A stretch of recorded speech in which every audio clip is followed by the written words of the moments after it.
Hello everyone and welcome back to the RMTV Women's podcast. This is episode 131.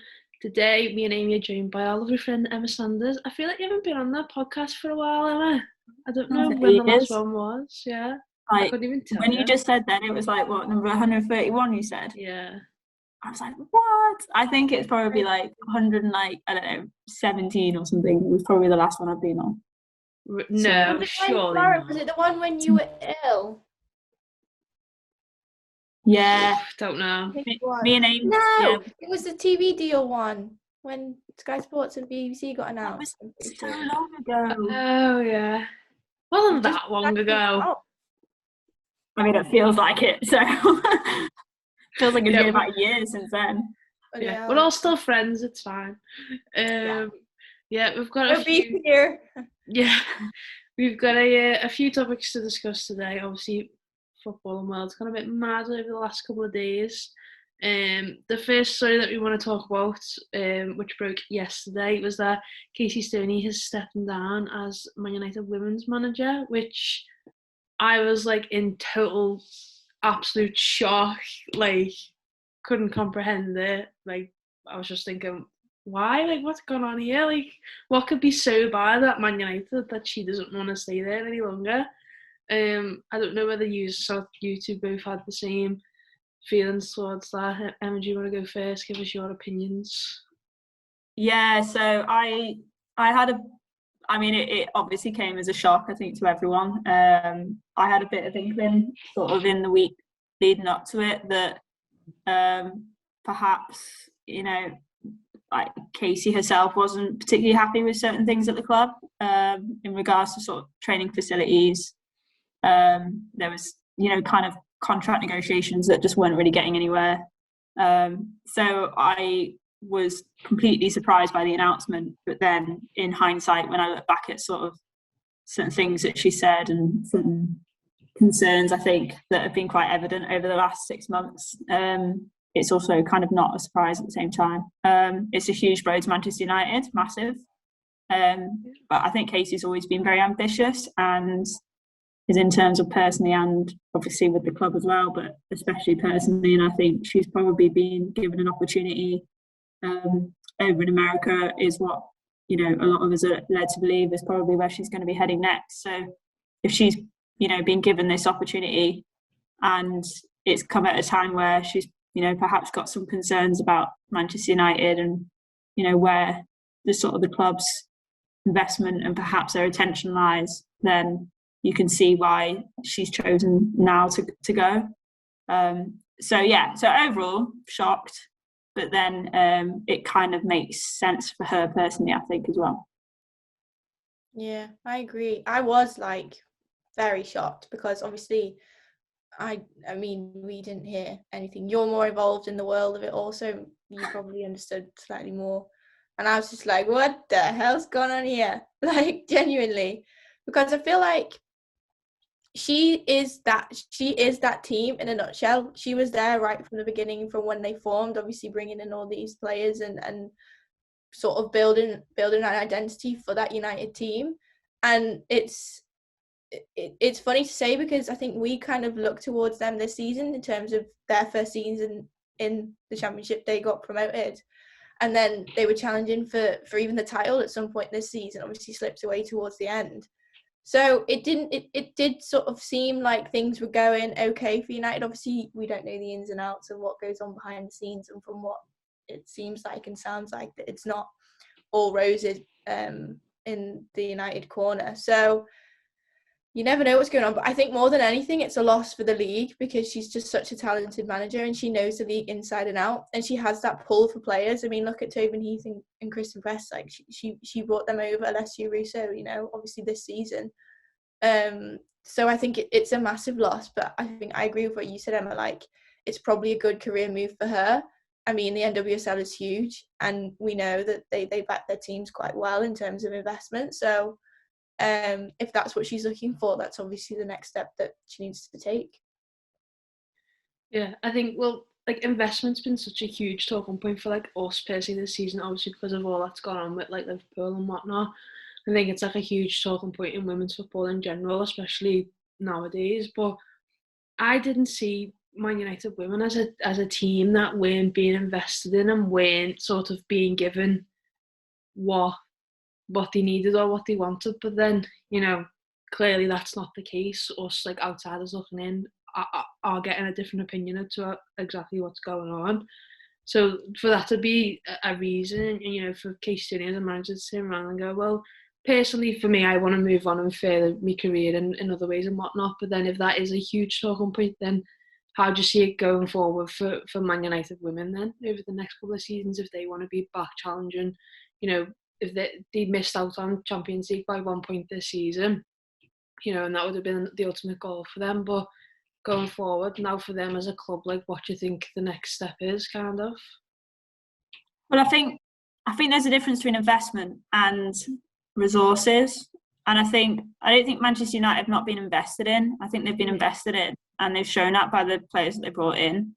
But I think it's concerns over, things like the facilities, general conditions of the training pitch, the fact that, I look back to the announcement in 2018 when Manchester United announced basically that the women's team were going to be formed, and I think they said, and like, I'm stressing this is not a direct quote, that they were going to be doing work to the cliff, which was essentially marketed as their own training ground. Now, as far as I'm aware, since 2018, barely if any work has been done to the cliff. So, that's kind of 3 years there where I think Casey's maybe perhaps looked at that and gone, okay, well, that was something that they said was going to happen. It hasn't happened.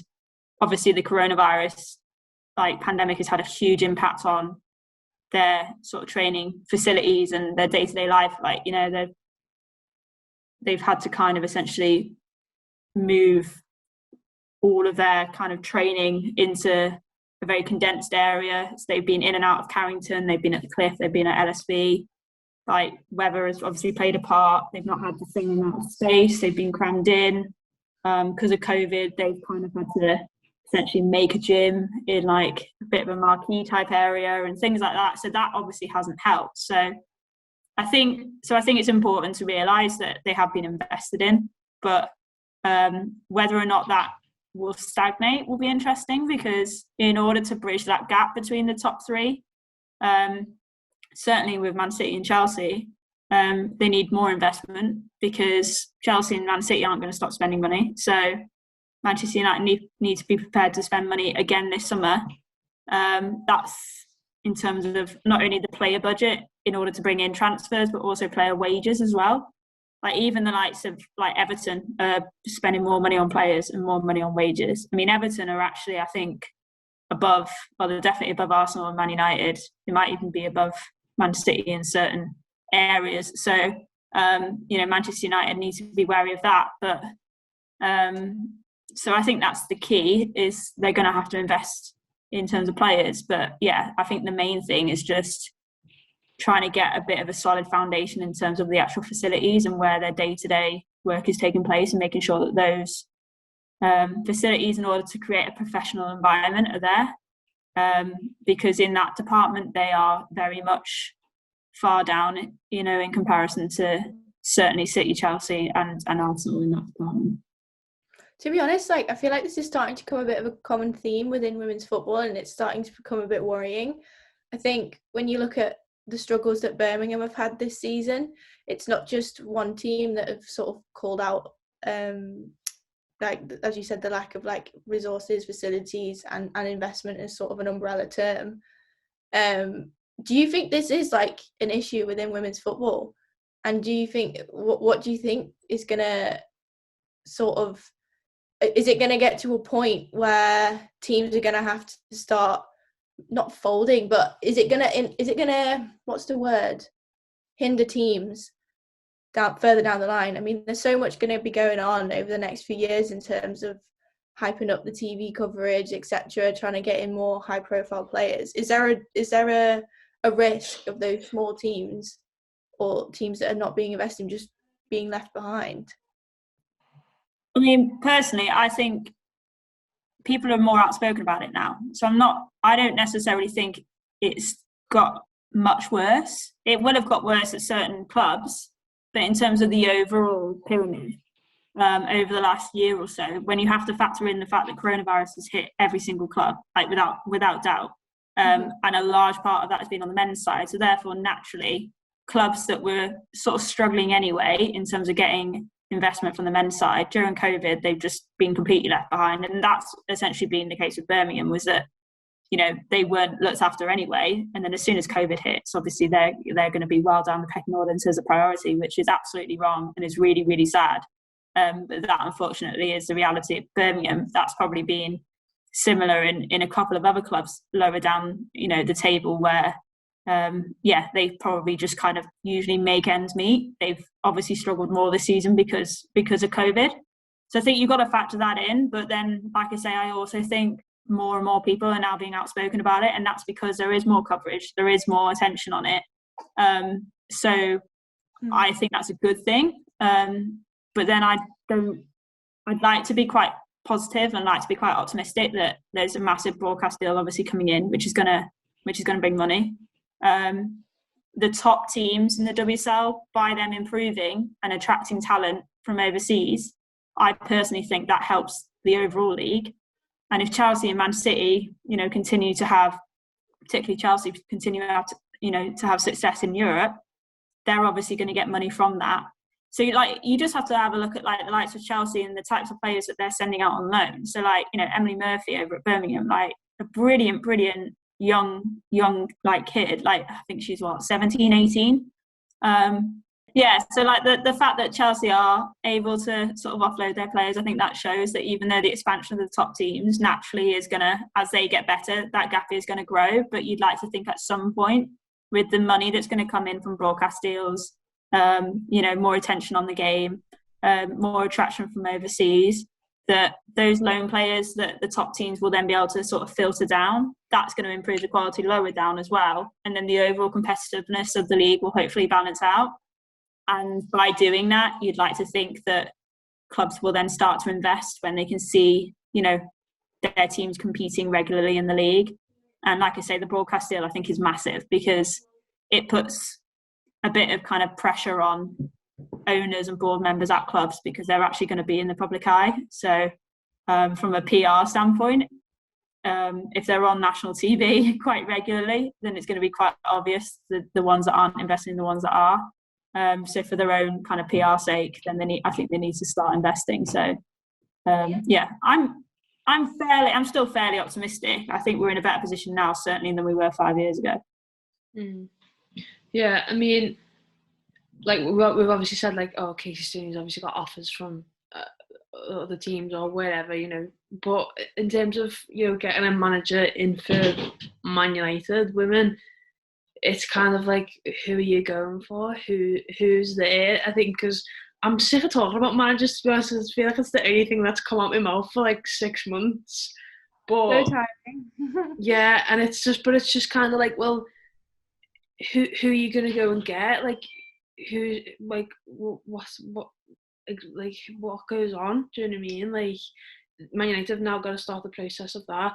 Casey Stoney's still got one game left in charge. She played Leicester at the weekend, I think it is, don't they, in the cup? So she's got one final game there. But then, like, you know, moving forward, it's not like it's not like she announced 6 months ago that she was leaving at the end of the season. They've had 6 months to sort of put the feelers out there for people. It's been announced.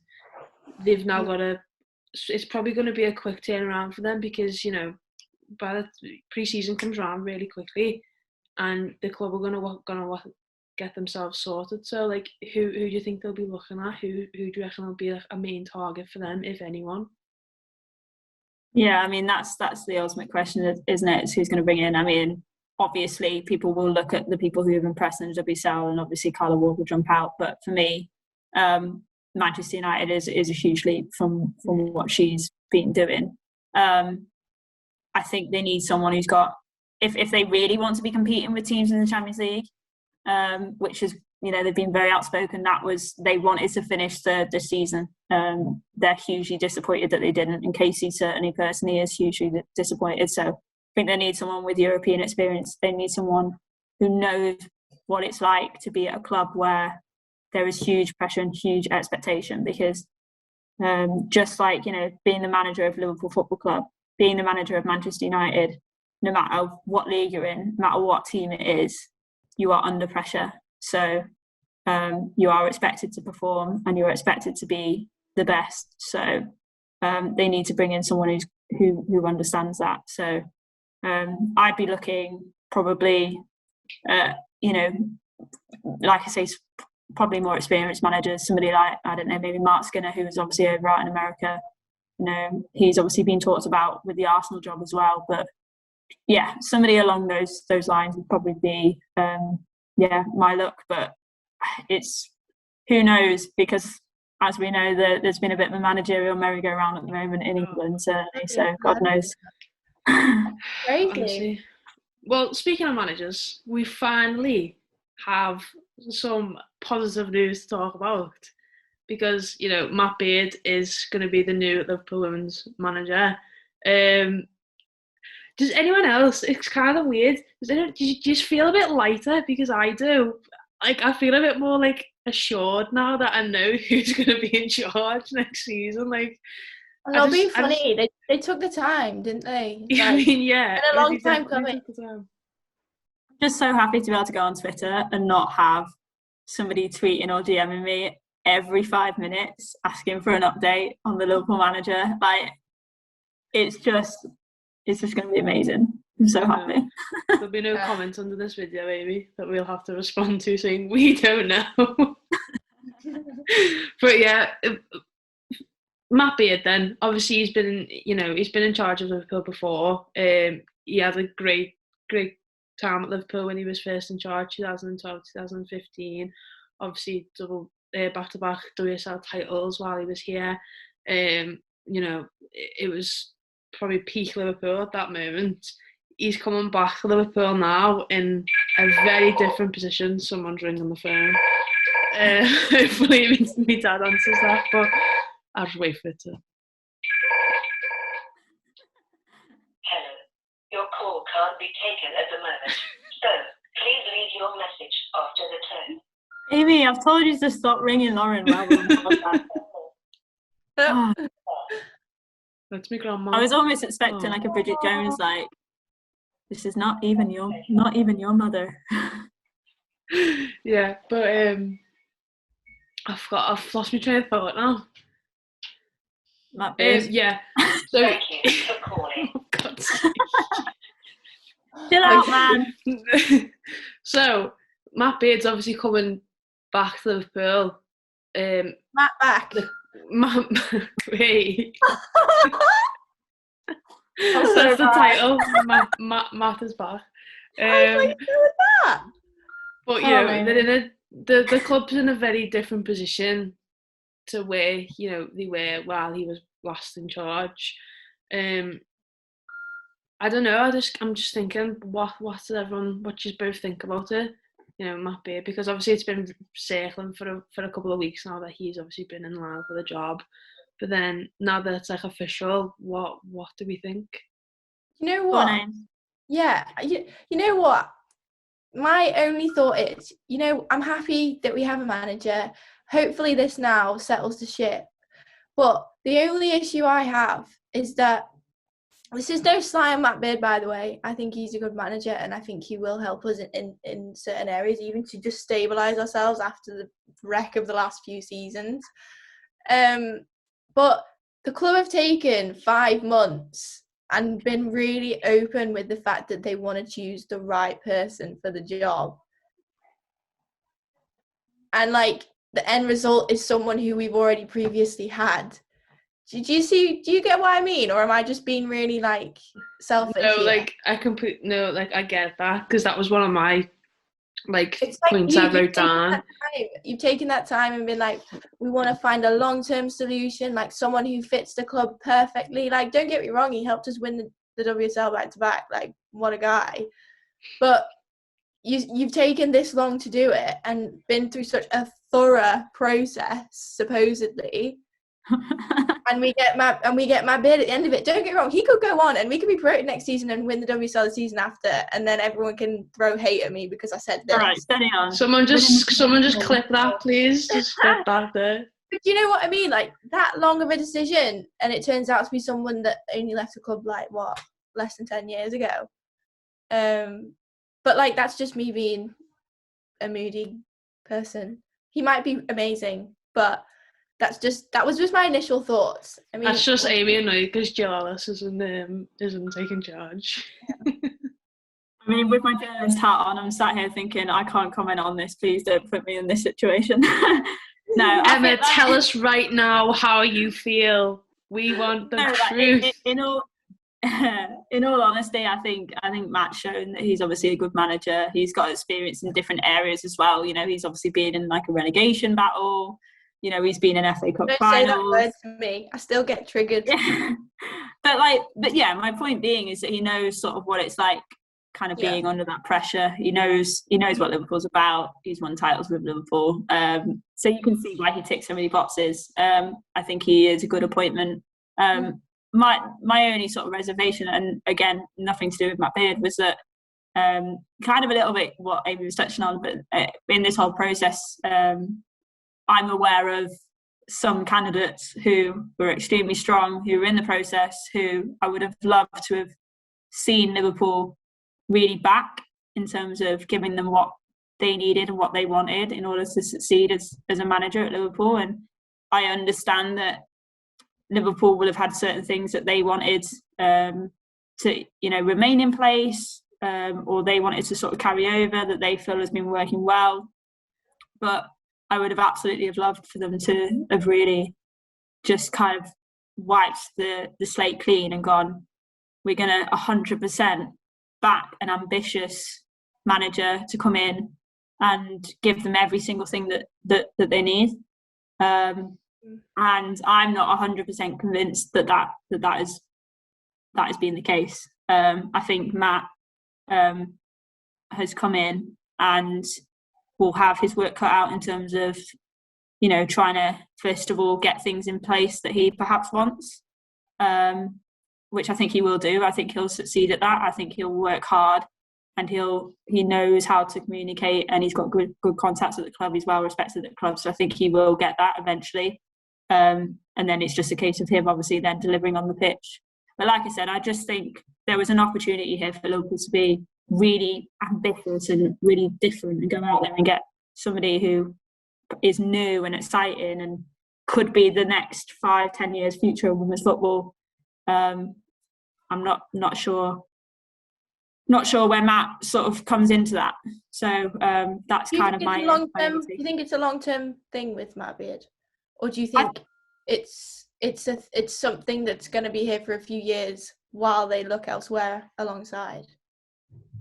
I think the plan is for it to be long-term. I don't think they're going to be looking elsewhere while he's in place. No. That's more for me. Like, I think there's managers out there who are young and very exciting and who perhaps haven't had an opportunity at a club like Liverpool, that I'd be thinking, I've seen what they've done at other clubs without perhaps the same kind of pedigree or, you know, resources or backing. And I kind of would be excited to see how they would get on. Whereas with Matt, we kind of we know what we're getting with Matt, and that's, and that is a very, very good manager. Yeah, a very good manager, very well respected manager, a solid manager. So I think it's a good appointment. But like I say, I think there was an opportunity there to get in an amazing appointment. And hopefully Matt becomes that.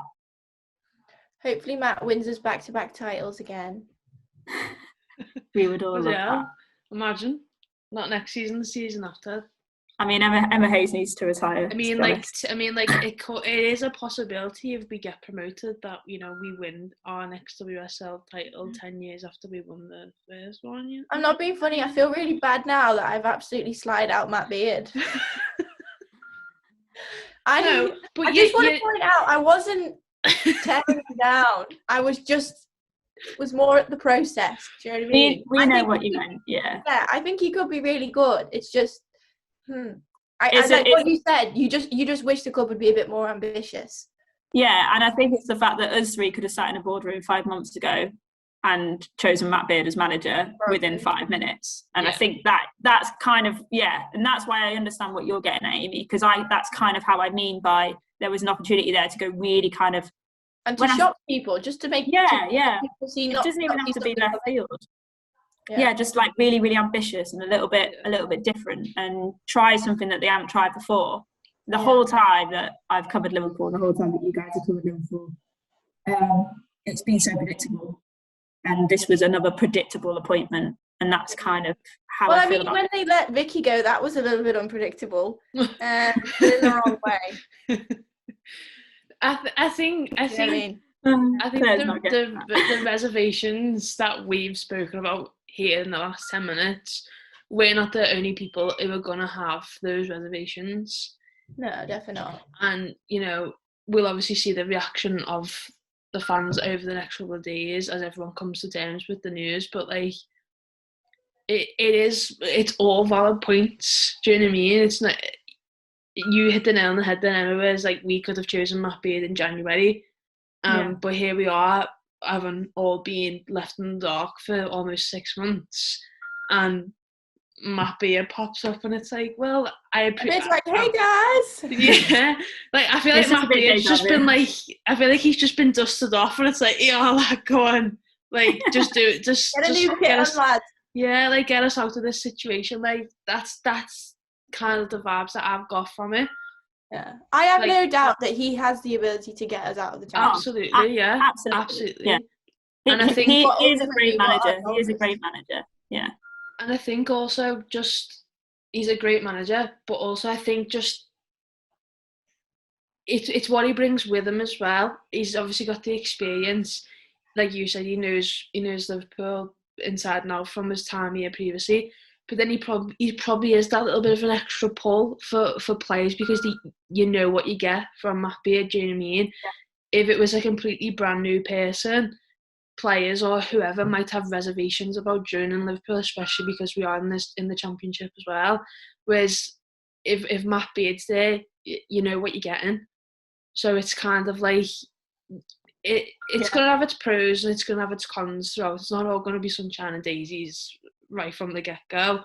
Like you can't predict what's going to happen, but yeah, like I'm just kind of happy that I don't have to think who's going to be the manager, because I know now. Yeah, I'm saying it's over. Let's just get on with the season now. That was like, let's just start the season again. Let's just go straight away. We go again. We go again, guys. I can't wait for our first Matt Beard post-match interview. Yeah. Be good. That'll be good, that one. Yeah, so we don't have to think about it anymore, guys. It's fine. We can move on with our lives, and we can look for the future, and hopefully it'll be a good one and a bright one for Liverpool. And maybe this time next year we're talking about the fact that we've just been promoted to the WSL. You never know. You just never know. Fingers crossed. Exactly. By the way, can you guys hear a beeping, or is that on my phone? It's my phone. Oh my god! It's me message waiting in the inbox. Whoever's just rang. Oh, yeah. I've been trying to mute it. I've been trying to mute myself for the last couple of minutes while everyone else is talking. But yeah, let us know in the comment section below your thoughts on that. It's been very manager heavy based, but that's just the news that's going on at the minute. I mean, we could have spoken about Chelsea becoming champions again. Obviously, Bristol getting relegated, but I've written so much about Chelsea this week. Yeah. We'll do a nice special if they win the Champions League. How about that? Yeah, they are. That's a good point. A good compromise. Yeah, but yeah, thank you very much for watching. Remember to like the video, comment, subscribe to the channel, go and check out our Liverpool end of season review, and we'll put it over Emma's face. Keep an eye out for another video coming out over this weekend. But yeah, thank you very much for watching, and we'll see you all next time with a new video. Bye. Bye.